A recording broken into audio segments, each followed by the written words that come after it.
রাস্তায় যখন কোনো একজন মানুষ লাল চুল পরা, ছেঁড়া জিন্স পরে সাইকেল বা বাইক চালিয়ে নিয়ে যায়, তখন আমরা সাধারণত তাদেরকে আমরা আনকালচারাল বলে থাকি বা তাদের মধ্যে কোনো সংস্কৃতির নেই এরকম বলে থাকি। তো এমনই একটি ঘটনা ঘটেছিল যখন একটি বাচ্চা ছেলে তার মা একটি পার্কে বসেছিল এবং সেই সময় একটি ছেলে যুবক সে একটি সাইকেলে করে যাচ্ছিল এবং তারা তার পোশাক পরিচ্ছদ ছিল একটু ছেঁড়া, একটু অন্য ধরনের, চুলগুলো লাল, কানে রিং ছিল। তো তখন সেই মেয়েটি সেই যুবককে দেখে বলে যে এদের মধ্যে কোনো কালচার নেই, কোনো সংস্কৃতি নেই। এই যে কালচারটা কি, সেই প্রশ্নটাই একটি ছোট্ট শিশু করে ফেলে, কিন্তু তার উত্তর দেওয়ার মতো ক্ষমতা সেই মায়ের কাছে ছিল না। তো আমরা আজকে জানবো সত্যি কালচারটা কি এবং কালচারের স্রষ্টা রেমন্ড উইলিয়ামস এই বিষয়ে কি বলেছেন। রেমন উইলিয়ামস হলেন একজন বিখ্যাত ওয়েলস মার্কসিস্ট ক্রিটিক, একজন মার্কসিস্ট সমালোচক and one of the founding father of British cultural studies, এবং তিনি ছিলেন একজন ব্রিটিশ কালচারাল স্টাডিজের একজন প্রতিষ্ঠাতা। এবং তিনি কার সঙ্গে সঙ্গে ছিলেন? রিচার্ড হোগার্ট অ্যান্ড স্টুয়ার্ট হল, এই তিনজন মিলেই ব্রিটিশ কালচারাল স্টাডিজ স্থাপন করেছিলেন, বা তাদের মাধ্যমে, তাদের হাত ধরেই ব্রিটিশ কালচারাল স্টাডিজ আমাদের সামনে এসে পৌঁছায়। He changed how we look at literature. তিনি পরিবর্তন করে দিয়েছিলেন যে আমরা সাহিত্যকে যেভাবে দেখি, যে আঙ্গিকে দেখি, সেই দৃষ্টিভঙ্গিটা সম্পূর্ণ পরিবর্তন করে দিয়েছিলেন by saying that culture is not just for the rich or highly educated. কেবলমাত্র ধনী অথবা উচ্চ শিক্ষিত মানুষদের জন্যেই কিন্তু কালচার নয়। আমরা যেটাকে ভাবি যে আমাদের মতো ওরা নয়, সেই জন্যে ওরা আনকালচারাল, এটা কিন্তু ঠিক নয়। ইট ইজ ফর এভরিওয়ান, এই কালচারটা সবার জন্যে। এবারে আসবো যে এই যে মার্কসিস্ট ক্রিটিসিজম বলছি আমরা, এই মার্কসিজম কি? Marxism is the study of society. এটা একটা সমাজের স্টাডি, সমাজকে নিয়ে অধ্যাপনা, বিষয়কে নিয়ে জানা। That is shaped by struggle between rich who own everything and the working class who do the labour. এটা সেই উচ্চ সম্ভ্রান্ত পরিবারের মানুষদের সঙ্গে নিম্নবিত্ত খেটে খাওয়া মানুষদের একটা লড়াই। এরপরে সেই বাচ্চাটার প্রশ্ন উত্তরে আমরা আসব, কালচার কি? Culture means the way people live, think, speak, eat, dress, celebrate and share their traditions everyday. তাহলে কালচার কথার অর্থ হলো যে মানুষজন যা যেখানে বাস করে, যেভাবে চিন্তা করে, কথা বলে, খায়, পোশাক পরিচ্ছদ পরে, বিভিন্ন উৎসব অনুষ্ঠান উদযাপন করে, এবং তাদের ট্র্যাডিশনস, তাদের যে ধারাগুলো, যে গতানুগতিকতাগুলোকে, সেগুলো রোজকার দিনের ধারাগুলো, রোজকার দিনের তাদের জীবনচর্চাগুলো, যেগুলো তারা আমাদের সঙ্গে এখানে শেয়ার করে, সেইগুলোই হচ্ছে যে কালচার। সে তার জন্যে কেবলমাত্র সফিস্টিকেটেড হতে হবে, সংস্কৃতিবান হতে হবে, কিংবা ছেঁড়া জিন্স পরা যাবে না, বা ছেঁড়া জিন্স পরা, চুল লাল হওয়া, কানে রিং পরা মানুষজনরা আনকালচারাল, ব্যাপারটা তা নয়। তাদের কালচারটা different, sophisticated, financially strong, rich পিপলদের কালচারটা ডিফারেন্ট, কিন্তু তার মানেই এই নয় তারা আনকালচারাল। এরপরে আসবো এই যে রেমন্ড উইলিয়ামসের কতগুলো কনসেপ্ট বা আইডিয়া, যেগুলো কি কি বিষয়, সেইগুলো আমরা একটু আলোচনা করব। তার প্রথম কনসেপ্ট ও আইডিয়া হচ্ছে কালচার ইজ অর্ডিনারি। এই কথাটার মানে কি? Culture is not just for the rich or highly educated, এটা আমরা আগেই জেনেছি। কালচার কেবলমাত্র কারো ব্যক্তিগত সম্পত্তি নয়, সে ধনী হোক বা গরিব, কারোরই ব্যক্তিগত নয়, সবার। It is not just about big museum or classical dance. আমরা ক্লাসিক্যাল ড্যান্স শিখছি, রবীন্দ্রসঙ্গীত শিখছি, তার মানে আমরা কালচারাল। যারা ফোক সং গাইছে, আহ, উম, যারা হচ্ছে জ্যাজ মিউজিক বাজাচ্ছে, তারা আনকালচারাল, ব্যাপারটা তা নয়। It is simply the everyday way of life of normal common people. সাধারণ মানুষদের রোজকার রোজকার জীবনচর্চা, এটাই হলো কালচার। তারা সারাদিনে কি করে, কি খায়, কি অনুষ্ঠানে যায়, কিভাবে কি পোশাক পরে, এমনকি তাদের থিঙ্কিং, তাদের চিন্তা ভাবনাগুলো, তাদের ল্যাঙ্গুয়েজ, কোনো জায়গায় স্ল্যাং ব্যবহার করতে পারে, সেটাও একটি কালচারের অন্তর্ভুক্ত। উদাহরণ কীরকম? যেমন having adda over a cup of street tea. যখন রাস্তার ধারে চায়ের দোকানে বসে কেউ আড্ডা দেয় এবং সেখানে তারা যে বিষয়ে আলোচনা করে, যে পোশাক পরে, রেগুলার কটন শাড়ি হতে পারে, লুঙ্গি হতে পারে, যাই পরুক না কেন, অ্যান্ড সেলিব্রেটিং লোকাল ফেস্টিভ্যালস, এবং যে স্থানীয় যে সমস্ত উৎসব অনুষ্ঠানগুলো তারা যেভাবে উদযাপন করে তার পাড়া প্রতিবেশীদের সঙ্গে, সেটাই হলো কালচার। তাহলে কালচার কি? যা আমরা রোজকার করি, যেভাবে আমরা রোজকার কথা বলি, যা আমরা খাই, যেভাবে আমাদের চিন্তাভাবনা, যেভাবে আমরা উৎসব অনুষ্ঠানকে উদযাপন করি, সমস্ত কিছুই হচ্ছে কালচার। সেই জন্যে তার যে আইডিয়াস কালচার ইজ অর্ডিনারি, এটা তিনি বলতে চাইছেন। তারপরে কি? Structure of feeling. Structure of feeling কি? The common mood, energy or vibe that a whole generation shares at a specific time before it becomes a rule or a textbook chapter। কি বলছে এখানে? যে একটা নির্দিষ্ট প্রজন্মের মানুষরা যেরকম চিন্তা ভাবনা করে, যেরকম ধারণা করে, যে এনার্জি নিয়ে কাজ করে, তাদের মধ্যে যে ভাইবটা, সেই সমস্ত জিনিসটাকেই আমরা বলবো স্ট্রাকচার অফ ফিলিং। যেমন এখনকার জেনজি, তাদের চিন্তাভাবনা, তাদের কথাবার্তা, এগুলো সম্পূর্ণ আলাদা। অন্যদিকে আজ থেকে যদি আমরা ২০ বছর পিছিয়ে যাই, তখন আমরা দেখতে পাবো তাদের চিন্তাভাবনাটা সম্পূর্ণ আলাদা। সেই জন্যে স্ট্রাকচার অফ ফিলিং বলছে যে কোনো একটা নির্দিষ্ট এজের বা কোনো একটা নির্দিষ্ট সময়ের সমগ্র জেনারেশনদের চিন্তাভাবনা, তাদের এনার্জি, তাদের কথাবার্তা, তাদের লাইফস্টাইল, এটা অন্য জেনারেশনের থেকে সম্পূর্ণ আলাদা হয়। Think about the vibe of our youth today. আজকের দিনের মানুষজনদের যে ভাইবটা, সেটা আমাদেরকে দেখতে হবে। দেয়ার যে share restless energy about building online business. এখন আমাদের মনের ভিতরে সবসময় আসে যে আমরা অনলাইন বিজনেস তৈরি করব, আমরা কিছু এন্টারপ্রেনারশিপ করব, আমরা কিছু নতুন ধরনের কিছু করব যেটা অন্যদের থেকে সম্পূর্ণ ডিফারেন্ট হবে। এবং আমাদের মধ্যে কি দেখতে পাওয়া যায়? মেকিং রিলস তৈরি করার প্রবণতা, অ্যান্ড ওয়ান্টিং ফ্রিডম, এবং সবচেয়ে বড় কথা, আমরা ফ্রিডম চাই।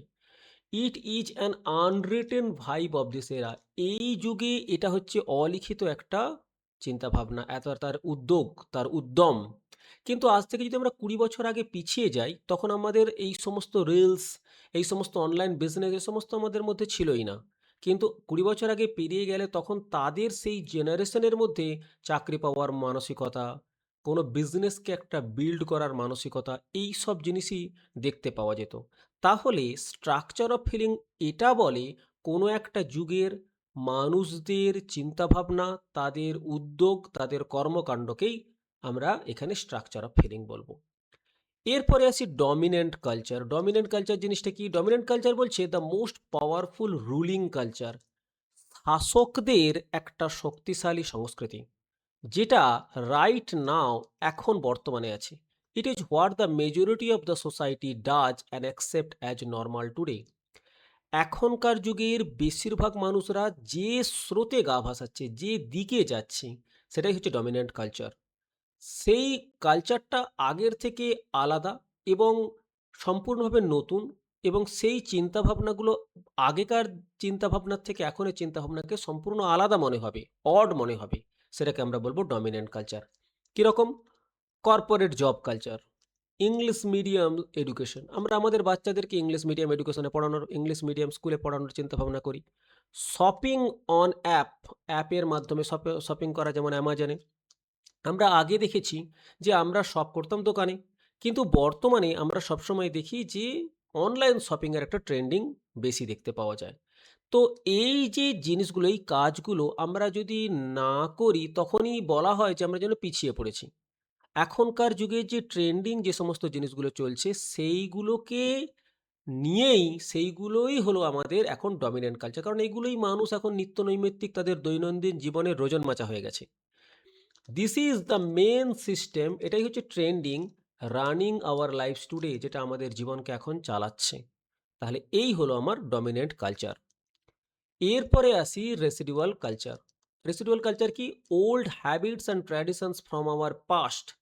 যে সমস্ত অভ্যাসগুলো, যে সমস্ত সংস্কৃতিগুলো আমরা অতীতে করে এসেছি, that we still happily practise today, যেটা এখনো পর্যন্ত চলে আসছে আমাদের সঙ্গে, আমাদের জীবনে, আমাদের এখনো পর্যন্ত সেগুলোকে ধরে রেখেছি।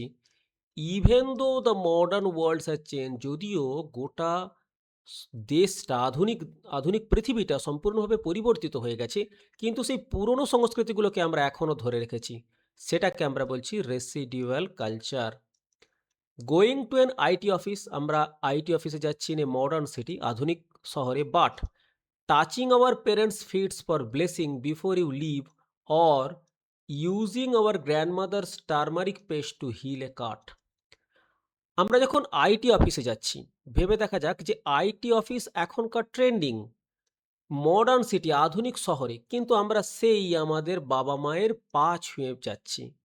তো সেটা আমাদের অতীতের যে সংস্কৃতি, কালচারটা, যেটা আমরা ধরে রেখেছি এখনো পর্যন্ত, এবং সেই জিনিসটা আধুনিক কাজকর্মের সঙ্গে আমাদের যুক্ত হয়ে গেছে। আইটি অফিসে যাওয়া, মডার্ন সিটিতে যাওয়া, এরকম। বা using your grandmother's turmeric paste, হলুদের যে প্রলেপ আমরা কোনো জায়গায় কেটে গেলে, কোনো জায়গায় আঘাত লাগলে এখনও দিচ্ছি, এখনও আধুনিক যে সমস্ত ওষুধের পরিবর্তে, মলমের পরিবর্তে, অয়েনমেন্টের পরিবর্তে যখন আমরা এই সমস্ত পুরনো জিনিসগুলো ব্যবহার করছি, তাকেই আমরা বলবো রেসিডিউয়াল কালচার। এবারে এমার্জেন্ট কালচার। এমার্জেন্ট কালচার কি? Brand new habits and idea that are just starting to grow among young people.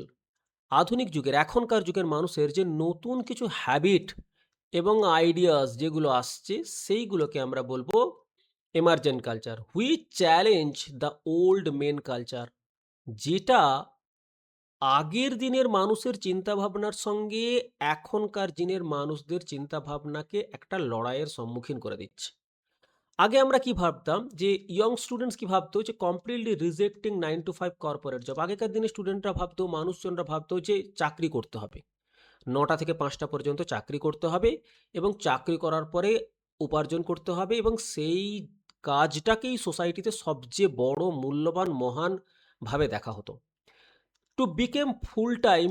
এবারে সেখান থেকে কি হয়ে যাচ্ছে, এখন সবাই full time YouTube creators, or choosing minimalism, সামান্য কিছু জিনিস নিয়ে টু প্রোটেক্ট নেচার, তার নিজের যে স্বভাবটুকু, নিজের যে চিন্তা ভাবনাগুলোকে সে প্রকাশিত করার জন্যে, তার অন্যের অধীনে না থেকে সে কি করছে, একটা নতুন ইউটিউব চ্যানেল শুরু করছে বা অনলাইন বিজনেস শুরু করছে।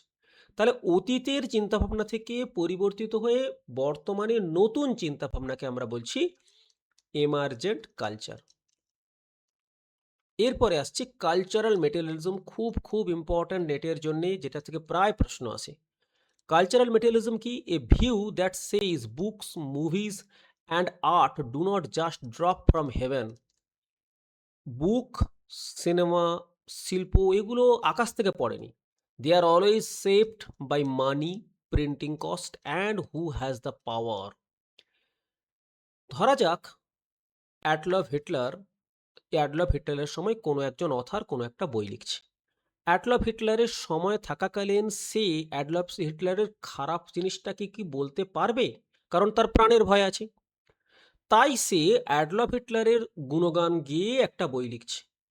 কিন্তু সেটা, সেই যে বইটা আমরা যে পড়বো, সেই পড়ার পরে আমরা জানবো কি অ্যাডলফ হিটলার খুব ভালো মানুষ।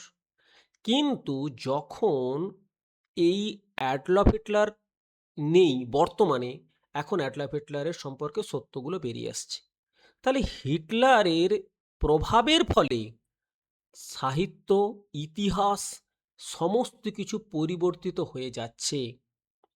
সেইটাকে আমরা বলছি কালচারাল মেটেরিয়ালিজম। কারণ যার হাতে ক্ষমতা সেই ইতিহাস লিখবে, সেই দুনিয়া চালাবে।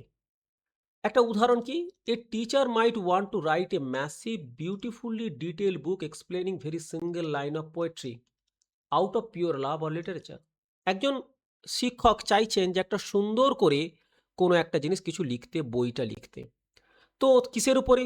একবারে ভালোবাসার উপরে, সাহিত্যের উপরে। কিন্তু but the publisher says no, paper cost are too high, make it short and 100 short questions and price it cheap, so school students buy it. এবং 100টা ছোট কোশ্চেন দেবে, ছোট করো এবং তার দামটাকে কমাও যাতে করে স্টুডেন্টরা কিনতে পারে। তাহলে এখানে বিজনেস দেখা হচ্ছে। তাহলে বিজনেসের প্রভাব, এমনকি পাবলিশার্সের প্রভাব সাহিত্যের আসল স্বাদটাকে সম্পূর্ণভাবে নষ্ট করে দিচ্ছে।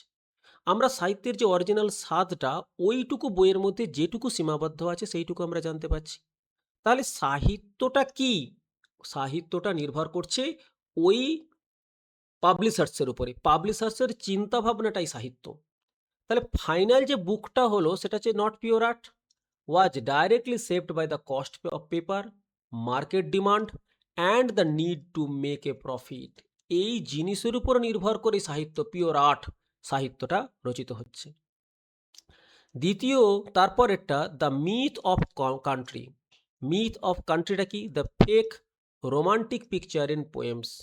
যে রোমান্টিক পিকচারগুলো, মিথ্যে রোমান্টিক পিকচারগুলো লেখা হচ্ছে কবিতাতে, that portrays village life as perfect stress free paradise while ignoring the real struggles of the people. যেখানে আমরা ইগনোর করছি যে তাদের বাস্তব জীবনের যে সমস্যাগুলোকে আমরা উপর উপর দেখছি, যে গ্রামের দিকের মানুষরা কত হাসি খুশি, কত আনন্দে আছে, কিন্তু সত্যটা আলাদা। এটাই হচ্ছে মিথ, যে আমরা ভাবি যে গ্রামের মানুষরা খুব ভালো আছে, শহরের মানুষেরই যত সমস্যা, কিন্তু ব্যাপারটা তা নয়। শহর এবং গ্রাম প্রত্যেকটা মানুষের মধ্যে সমস্যা আছেই, ভিন্ন ভিন্ন কিন্তু সমস্যা আছে। A beautiful tourism advertisement showing দেখাচ্ছে a farmer smiling in green mustard field. একটা ট্যুরিজম দেখাচ্ছে যে একজন কৃষক হাসছে একটা সবুজ সর্ষে ক্ষেতের মধ্যে, but completely hiding the reality of their heavy dates. কিন্তু তার যে ঋণ আছে সেটাকে সম্পূর্ণ লুকিয়ে দিচ্ছে।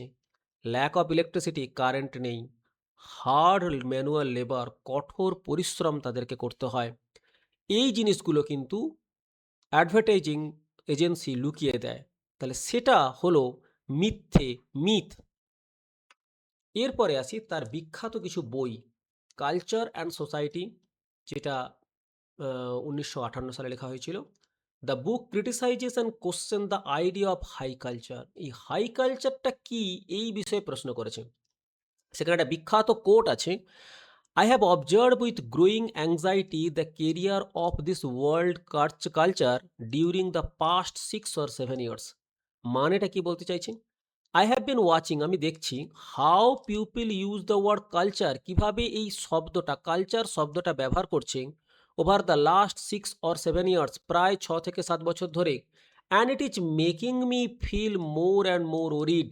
আমাকে খুব উদ্বিগ্ন করে তুলছে। এখন প্রশ্ন হচ্ছে কেন উদ্বিগ্ন করে তুলেছে? কারণ rich elite people were trying to lock the world up. Rich এবং ধনী মানুষরা এবং সমৃদ্ধ মানুষরা তারা কি করছে, এই শব্দটা, কালচার শব্দটাকে তারা তাদের কাছে, নিজের কাছে নিয়ে রেখে দিচ্ছে, যে তাদের জন্যই কেবলমাত্র কালচার শব্দটা প্রযোজ্য।